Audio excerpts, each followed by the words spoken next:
talking to our enemies. All right, let's talk about talking. From childhood, we're told that the first step of conflict resolution is a nice chat. Got disagreements with your parents? Talk it out. Bumpy times with your peers? Talk it out.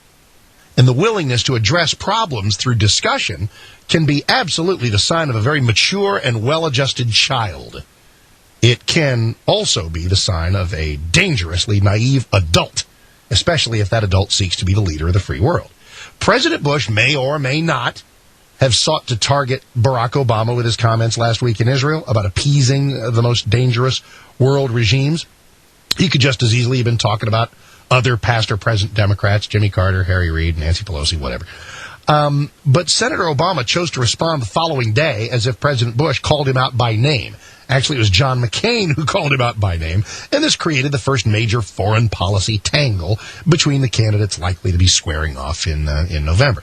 So, was the president smart to make a point to the Israeli parliament that seemed to be a dig at Obama? Was Senator Obama smart to presume that he was the target of President Bush's words and strike back as quickly as he did? Is Senator McCain helped by casting some attention on an issue where his credentials just tower over Senator Obama's, or is he hurt by serving as, what did somebody call it, the wingman to President Bush, whose approval numbers are hemorrhaging by the day? Let's start at the beginning. President Bush's comments were no different than things he's been saying for years. Anyone should know that he does not favor granting the prestige of the highest level of talks to the world's most evil and unrepentant leaders. All right? Anybody paying attention has heard him say this multiple times. Timing is everything, though, and he had to know that those remarks at that time would be construed as a jab at Barack Obama in particular and Democrats in general. So, that's fine, because in both cases, the charges are accurate. The overwhelming truth of the president's words. You know how you could tell how big a truth he had told? Because it was just underscored by the protesting cries and wails of offended Democrats, Barack Obama included. They issued the kind of belly aching that can only come from people whose oxen have been gored, with surgical precision. There's a reason why Senator Obama and his party are perceived as soft on terror. It's because they are. So the question has come from Democrats for years, and you're hearing it from all of them now. What's wrong with talking to your enemies? What's wrong with talking? Well, it's a question with an answer, and this answer had better start coming from the McCain camp sooner rather than later.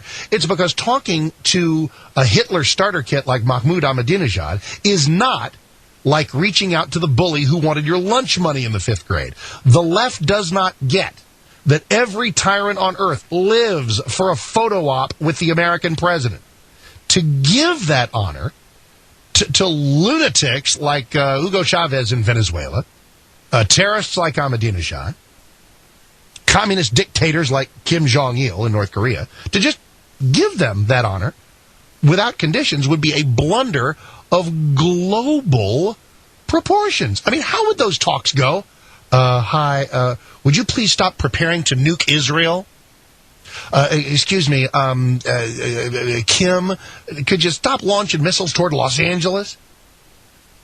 We talk a lot about childlike innocence these days, don't we?